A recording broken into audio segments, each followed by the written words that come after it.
Welcome to the St. Emlyn's podcast. I'm Iain Beardsell. And I'm Simon Carley. And this is our podcast and blog post roundup for March 2025. Lots to talk about, some really good stuff. Simon, how have you been? Pretty good, actually. Spring has definitely sprung in the glorious skies of Manchester, and the garden is blooming. It's all good. It does feel more optimistic, doesn't it? We've had, for those of us in the UK, you all know, we've been enjoying a little period of day-to-day sunshine. It even felt, myself and my partner said the other day, it felt almost Australian in the way that it was sunny every day. There's a temperature issue, but it is quite nice. And there is an optimism that endless winter, that sort of Game of Thrones, endless winter will come to an end. But it does feel nice, doesn't it? Optimistic. Spring has sprung. We're back from some fun conferences and back into emergency medicine. And we can get straight on and chat about some of the stuff that we've covered in the blog posts and podcasts over the last month of March. As ever, if you would like to get involved with St. Emlyn's, please don't hesitate to get in touch with us using the contact page on the website or put comments onto the blog posts. We love to hear from people who listen, and please spread the word, like, subscribe, do all those bits and pieces. That would be great. And a little note, say thank you again to Galen Pharmaceuticals and Powerful Medical, PM Cardio, who are giving us some financial support to help keep this show on the road, keep it free to you, and help pay some of the costs. Let's get into some medicine. Cannabis, Simon. Greg Yates, who's our toxicology expert. Our first blog post of the month was about cannabis edibles and whether in the emergency department we should be worried about them. Now, it may come as a surprise to listeners, but I am not a big user of drugs. I'm a bit of what we could call a nerd. My kids don't think I ever went out as a child. They don't think I did anything exciting. This was a great post to help educate me a bit about cannabis, which is, of course, becoming legal in some countries and areas of listeners across the world. So what do we need to know about cannabis edibles, and should we be worried about it? Well, drugs are very popular in Manchester. There seems to be great enthusiasm for them here. Cannabis use is very popular. This is a study looking at patients who turned up in a Florida system with cannabis-related issues. And what they found amongst 303 patients is that it was more likely for you to run into problems if you'd had edibles, presumably because it's slightly more difficult to titrate the dose if you've eaten something rather than if you've smoked it. People presented with nothing particularly dramatic, really, just stuff along the lines of anxiety, nausea, palpitations, those kind of things. I don't think anybody's really required any sort of major interventions. It's an issue that we will see, but not necessarily one that will cause a massive amount of problems. That's from actual ingestion. Of course, what we do see is a lot of patients who come in with cannabis-related hyperemesis. And we talked about that on the blog and on the podcast before. We see quite a lot of those in my part of the world. And as you remember, there's been some movement on the treatment of that. So drug of choice known as haloperidol, nice RCT coverage on the blog and also on places like RCEM. So this probably isn't a big deal for us as the side effects of cannabis and people coming to us, it's supportive treatment like a lot of toxicology. If you want to read this paper, it is in the Journal of Medical Toxicology and it's entitled Emergency Department Patients Presenting After Oral versus Inhaled Cannabinoid Use, a Retrospective Analysis. And it is a reminder that there are lots of drugs around. I'm very naive. It will surprise none of you to hear. This is not a world I've particularly existed in and one that I really understand. I've tried over 20 years of my career to get better at my knowledge about drugs and how they're used. And we'll mention Matt Morgan's book later on. But one of the things that Matt talked about at the Big Sick was just trying to understand people who might be different from you in the way they do things and how ending up in the environment they've ended up in, whether that's drug use or misuse, and being in an emergency department, having understanding of that. And the only way I can really do that is by reading articles like this to get an idea of what it might be like. There may be people listening who are more aware of these effects, but this is reassuring to us. But as you say, cannabis hyperemesis, once you've seen it once or twice, you never really forget. But it is always that question, I think, Simon, we're reluctant to ask, do you use illicit drugs? Do you use recreational drugs? We're still sometimes a little bit English about being embarrassed. And this is all age ranges. My mum, at the end of her life with chronic pain, she was using cannabis for pain relief. And so you can't just ask this to the people who look like they take drugs.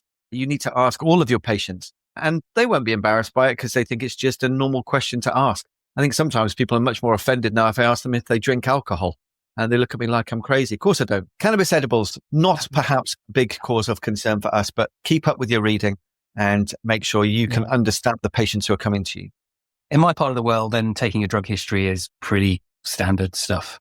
So taking a drug and sexual history amongst patients, we do that all the time just because of the nature of the patients who are coming through the door. And I do remember when I worked in Manchester and London, the questions I asked were different, but perhaps they shouldn't have been, because behind closed doors, all sorts happens. Our next paper was a hot topic, Simon, that was discussed at the Big Sick, which we're really grateful for the team in Zermatt for supporting us to go out and be there. Simon, you spoke.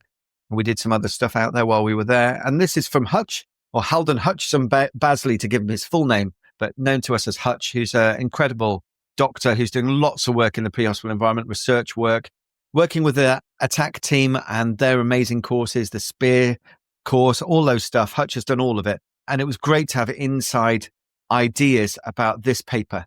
So this was a hot topic: pre-hospital resuscitative thoracotomy for traumatic cardiac arrest.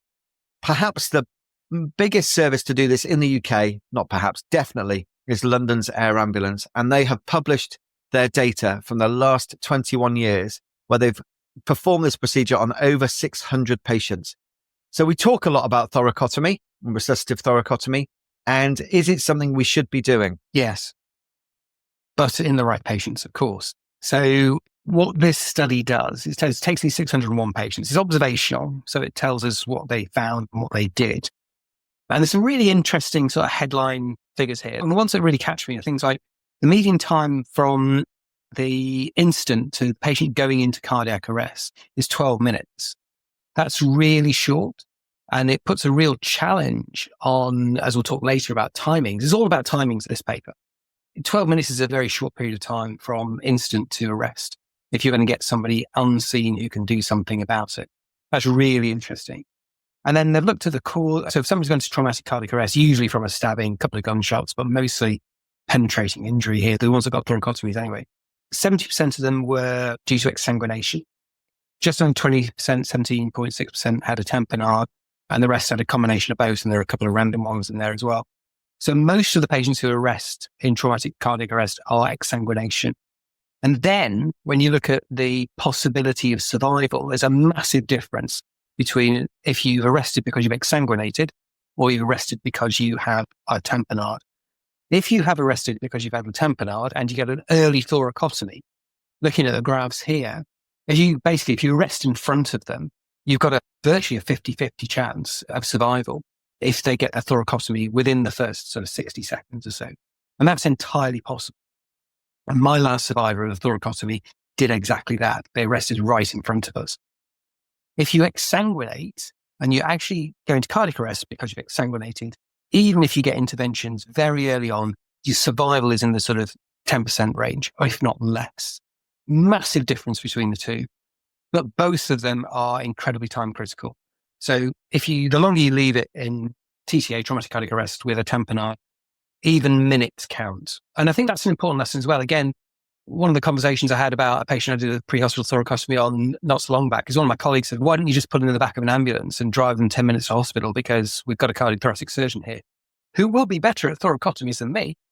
And this data really clearly shows that time, every minute, every 30 seconds, you're dropping your possibility of survival. So that's really important in my opinion. They've had 30 patients survive hospital discharge, the vast majority of which had good neurological outcomes. So yes, people do survive. Yes, they have a potentially good neurological outcome. Last thoracotomy I did, not the last one, but a recent one, walked out of hospital absolutely fine. Yeah, speed. And you better hope it's a tamponade and not exsanguination. The thing about the exsanguination thing, and also the tamponade though, is all of these curves that they've presented start at the point when you've had a cardiac arrest. And if you go back and look at some of the data that's come from other health economists, particularly the US, there is a good argument that if somebody's literally in front of you and they're clearly dying and on a trajectory to go into cardiac arrest, it doesn't make a lot of sense to wait. So if you've seen somebody who's the blood pressure's gone from 100, 70, 60, 50, 40, and they're now unconscious, do you actually wait until you genuinely can't feel a pulse, which is going to be in 2 or 3 minutes' time? Or do you just crack on with it? That's a debate for a different day. But I think I know where I stand on that one. We are beginning to understand what we mean by cardiac arrest a lot more, I think. And it's not as straightforward as a binary thing, is it? Our use of arterial lines, which we've talked about a huge amount, that changes how you view the physiology that's going on. This isn't a pulse, no pulse situation. This is a patient with a rapidly falling blood pressure. And I think you're right in that why wait until the blood pressure has got so low that there's zero perfusion? Or if you're feeling a pulse, there's less perfusion than we'd like. And there's that, we talk about Goldilocks moment, don't we? Not too hot, not too cold, but just right. We're looking for the just right moment to do it. And the other big thing about this, of course, is the harm versus benefit. The benefit is you might survive, and the harm is you will definitely die. So it's a different type of procedure to think about. There is obviously other harms I can hear people saying, but what about the risk to rescuers, risk to the people doing it, the emotional distress of doing this sort of thing? Where are you doing it? There are other things to think about. It's not as straightforward as just what's happening to the patient. We need to think beyond that. But this is one of those things where our understanding of cardiac arrest and what that actually means and how we can do stuff to help, I think, is developing all the time. And for me, the most exciting bit of resuscitation is that we've gone beyond an ALS algorithm with a shockable and non-shockable side to think a bit harder about it. We've got resuscitation targets we've talked about on the podcast before, looking at getting arterial lines in early. I know the SPEAR course, Simon, which we mentioned Hutch is involved with, and I know you've been involved with as well. This is about taking advanced life support to a truly advanced life support level. I wonder if we'll ever get to rename ALS. I'd quite like to. But anyway, these are important things to think about. And where actually, if you're keen on resuscitation and you want to make a true difference, these are some of the patients where you can make a real difference. Your comments there about what do you define cardiac arrest as? There's that nice paper that we reviewed in February that Dan and Rich Carden talked about, targeting diastolic blood pressures in these patients. So basically, once you drop your diastolic blood pressure below 35 millimeters of mercury, you just don't get coronary perfusion. So effectively, you're just not going to win. So maybe that's a point if you've got arterial monitoring. But yeah, isn't it fascinating that something which has been so static for a long period of time, we've got some real interest now in how we approach the peri-arrest and the arrest states in both medical and traumatic cardiac arrest. It's really quite an exciting time to be around. Great stuff coming out of London. So impressed with their work. And all kudos to other air ambulance services that are really concentrating on the research. Let's remember this is all charity funded. And the fact that people like London and EHAT and others, Thames Valley are publishing lots of stuff coming out that is really helping inform what's happening in the pre-hospital environment, and meaning that those inexpensive and by no means cheap interventions can make a difference. Greg wrote us another blog post in March, and this is about giving ketamine to opioid users in acute pain. There's always that worry, isn't there, that if you have people who use opioids and they come in pain, giving them more opioid may not help. So ketamine could be something we do. I've started using low-dose ketamine more and more, actually, as a pain reliever. I think it's a pretty good drug. But there is an anxiety about they need to be in a monitored environment and those other type things. I think pre-hospitally, ketamine is much more comfortable for those using it. But is there a place here for giving ketamine to people who are normally opioid dependent? It would seem so. So this is an RCT with adult patients in an emergency department. And they were just looking at low-dose ketamine versus placebo. And I thought kudos to the authors. Ordinarily, you'd exclude patients who are already on dependent opioids because that would muddy the waters, wouldn't it? Make it more difficult for you to do your analysis. They kept them in. And over a third of the patients were actually chronically opioid dependent or chronic opioid users at least. And what they showed actually is it worked. Low-dose ketamine worked for both. It was better than placebo and dropped pain scores by 4 with the ketamine, 1 by the placebo. But actually the biggest benefit was in the opiate users. And that's just a really interesting piece of data here that would definitely support the idea that if you're struggling to get decent quality analgesia and your patient is ordinarily taking a bunch of opiates, ketamine on top of that at low dose seems to be good. However, in the first 20 minutes or so, you're more likely to get a few relatively minor side effects, nausea, dizziness, slightly hallucinating, that kind of stuff. But it does wear off, and it's not too bad. And just a reminder that just because people come in who are opioid users, they don't deserve less analgesia than the patient who is a non-opioid user. Almost certainly they are not drug seeking. If you are an opioid user, from what I understand, the place to seek getting drugs is not the emergency department. If you're using opioids on most days, you know where to get hold of them. And trying to queue in an emergency department and waiting 8 hours and then having somebody tut at you, hoping they might give you a small dose of morphine, is not where you're going to go. So as we've always said, treat the patient in front of you. Lots of people can get pain regardless of their background. And we need to be looking after pain as ever. Remember that another word for pain is suffering, and nobody should suffer. If I said to you at your medical school interview, what do you think about suffering? Should we let some people suffer? I'm almost sure that everybody who applies for medical school will say, no, let's not do that. But seemingly sometimes that slips through the net because we make judgments. And let's try not to do that. This might be an option. in your armory. But I think we're not quite there with feeling as comfortable with ketamine as we are with giving opioids. And so it may be more tricky to make that happen. We've mentioned a couple of conferences that we've been at, Simon, and it is a bit of conference season. Although now, as we've said, COVID has been gone. I think that place for conferences is coming back, and I've massively enjoyed being part of that again, despite being a crashing introvert and generally not liking people. It's been absolutely fabulous to be around like-minded people, both at Zermatt at the Big Sick, back in Sweden at Tactile Trauma, and then at the fabulous IncrEMentuM 2025, which, just as a reminder, is coming back in 2026.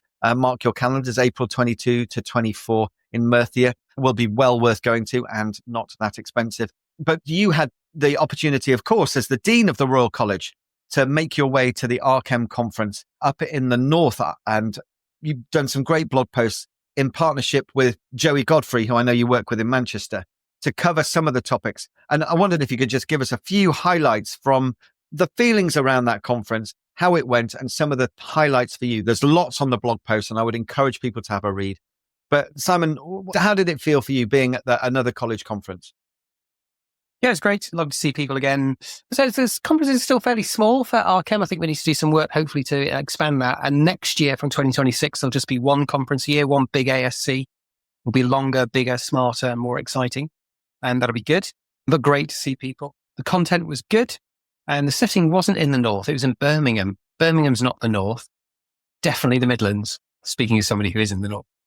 In terms of papers, lots of really interesting things. Pick out a couple of highlights. There was a lot about resilience, both in ourselves and for our departments. That was quite useful. Some just basic good advice I'd go for. Adrian Boyle, RCEM president, talks about the GPENS document, which is the guidelines for the provision of medical services, which really defines what an emergency department is. Because if we don't define it, then we'll just get dumped with the stuff that other people don't want to do. Cardiac arrests. So there was a great talk there from Gavin. One striking thing that came up from that one is there's really good evidence that women don't get as much CPR as men. And so there's actually a campaign at the moment for, I can't remember who's doing it now, but about the bra should not be an impediment to women getting CPR, which is pretty obvious. But yeah, if women need CPR, give them CPR. Don't worry about the bras. Sounds crazy, but those are the sort of small public health initiatives that actually make a real big difference because it's all part of the chain of survival, isn't it? But women definitely don't get a good deal in there. What else did they talk about? Ultra portable AEDs that can fit in your pocket. They'd be pretty cool, wouldn't they? And DSD's probably coming in. And I think in the latest guidance from ILCOR, it's now saying that's definitely in, which is a new thing that would be really interesting to talk about. Pre-alerts with Carolina Leach, about the difficulty in getting a standardized approach to information coming from the ambulance service into hospitals. The bottom line from that I took away was it's not a conversation, it's an alert. So you're not going to have a negotiation about stuff. If the ambulance service believes that they need to take your stuff, then go with it. That's fine. But quite a lot of regional variation in how that's done. Brilliant talk on concussion from Karen Jones, the England rugby doctor, who is just absolutely fantastic. Brilliant presentation. It's really interesting stuff about how we might approach the issue of concussion, how it might be diagnosed, both with potentially blood tests in the future. So microRNA blood tests. They've got these sensor-equipped mouth guards now. You've probably seen them on TV if you're watching rugby to look at impact into the head. Data's not brilliant yet, but really interesting stuff. And really quite an awful lot of really great stuff there. Great presenter.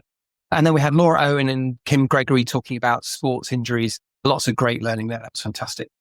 Then we talked about risk in the afternoon, risky decisions, loads of stuff there. Emergency medicine, gosh, it's really expensive from a medical legal point of view, particularly around things like being missed. And then, Adrian would say, we have problems with cauda syndrome being missed. And then a bunch of people will give us a guideline to say that you should MR everybody, which we can't achieve.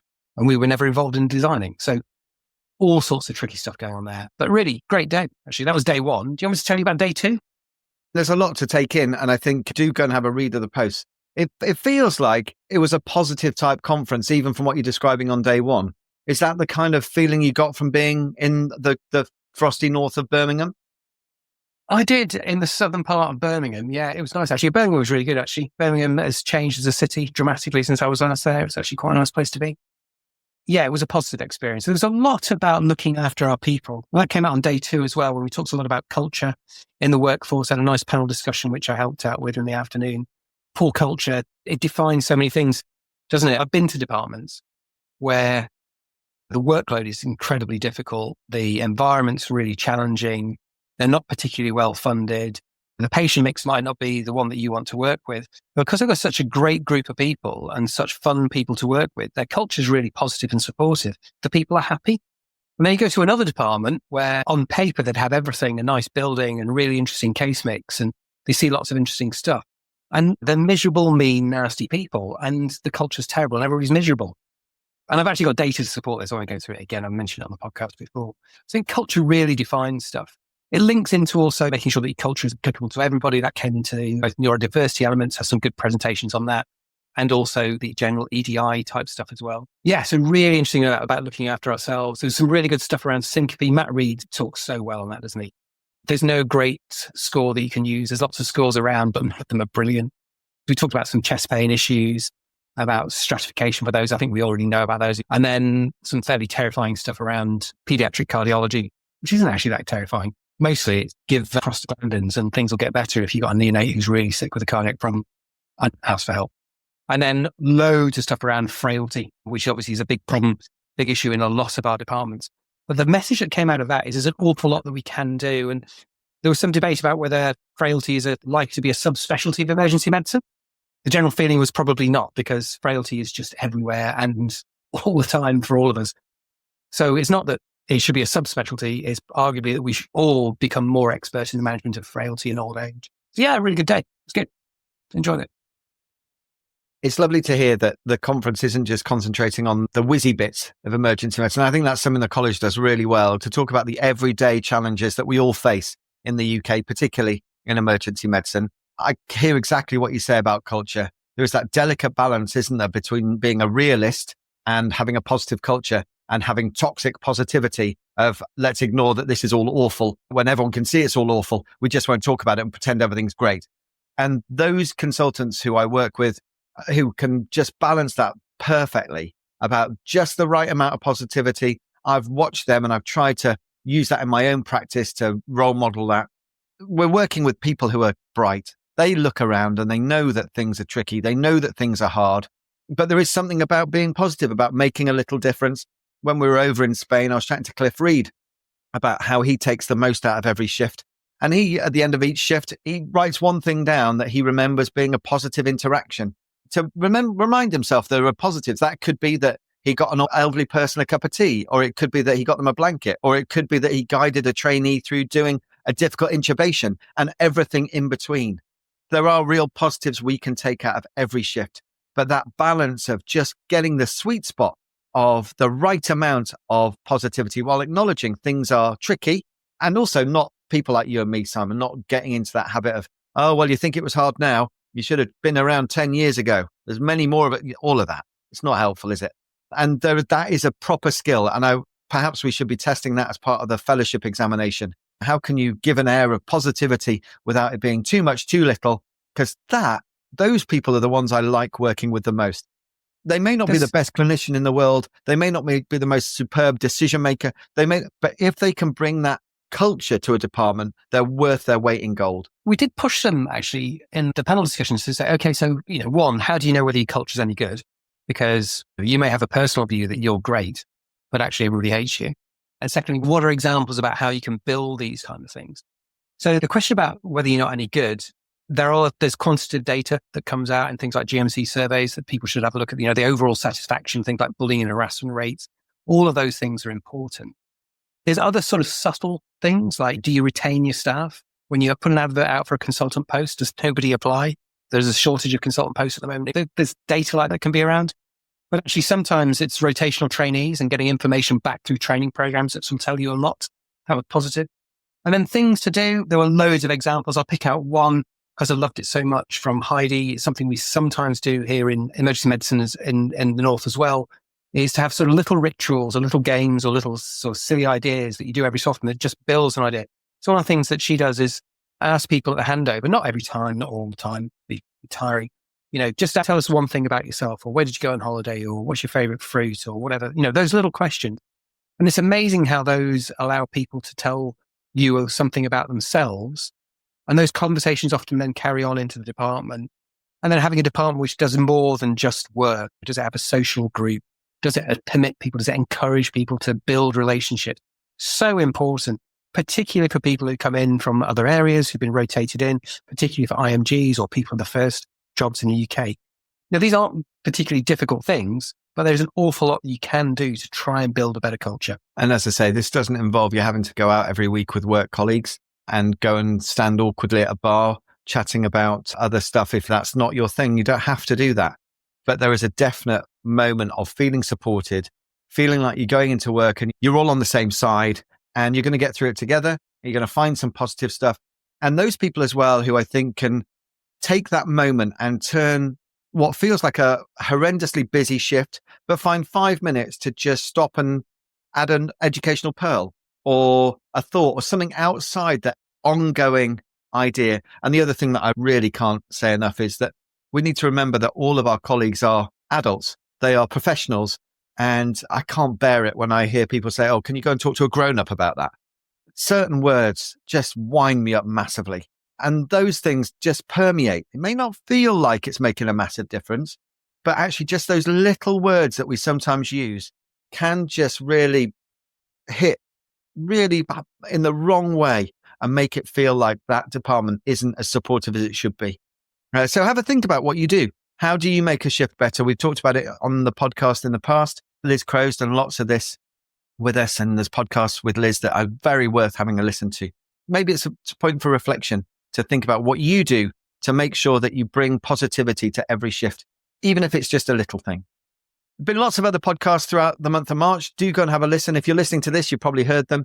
But Dan Dworkis about high-performing teams, how we debrief with Richard Lyon. I spoke to him at the London Trauma Conference. We've mentioned a few of his papers over the past couple of months. And that was really interesting, actually, about using video, watching how you do things, going back and thinking about how you could do things differently. And that's a bit of vulnerability as well, about being open to feedback.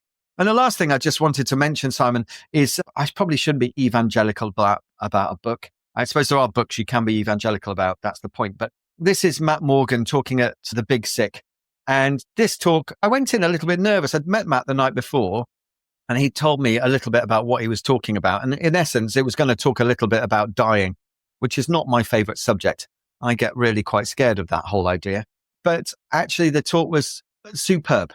So Matt's written a book, his third book. He's written a book called The Second Act, What Nearly Dying Teaches Us About Really Living. And he's gone and interviewed 10 people who've had, cardiac arrests and survived. Often young people, often with tachyarrhythmias, often needing resuscitation, sometimes with prolonged resuscitation, and how they felt about life afterwards.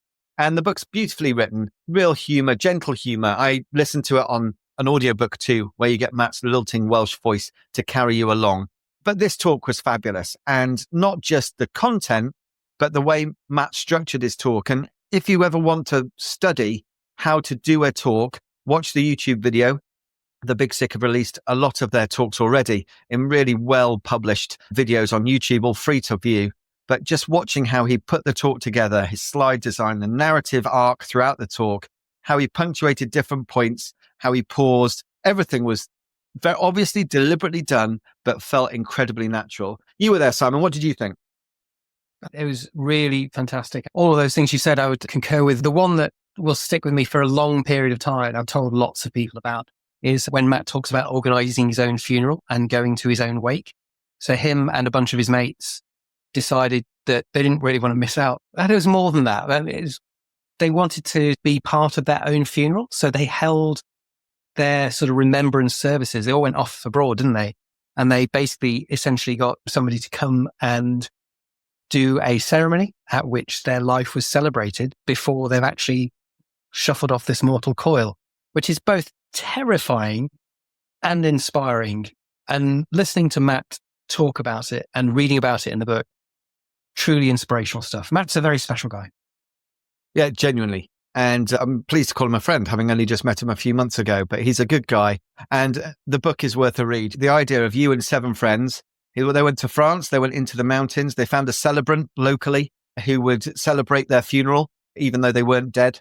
And they had eulogies and they had their favorite music and they had their favorite food. And it was obviously a life-changing moment for all of them there. And yeah, if you listen to the book or read the book and get in more detail what happened, it conveys much better than I can in a podcast. And the main thing about it all was at no point was this morbid. It was not a down in the dumps kind of thing at all. And it taught me a lot about how to view patients, how to think about my work. And so, yeah, evangelical probably, but go and find it for yourself. It may not land with everybody, but it certainly did with me. And if you just want to learn how to do a talk, you can read all of Ross Fisher's work, of course, and hopefully watch some of the talks that have happened at other conferences. But Matt is an absolute example in how to deliver something. And so that it really hits home. I felt for the speakers after him, actually, because it felt a little bit like, okay. And he was first up in the morning. It felt like, okay, I just need the rest of the day to think about what I've just seen. It was that impactful. So he's a great guy and highly recommended. And that is March. Spring is here, sun is shining, lots to be excited about in emergency medicine, lots to think about going forward. And as ever, thanks again for listening to St. Emlyn's. We'd love to hear from you as listeners and readers of the blog post. Do get in touch if you'd like to be involved. And for now, please keep enjoying your emergency medicine as best you can and take care.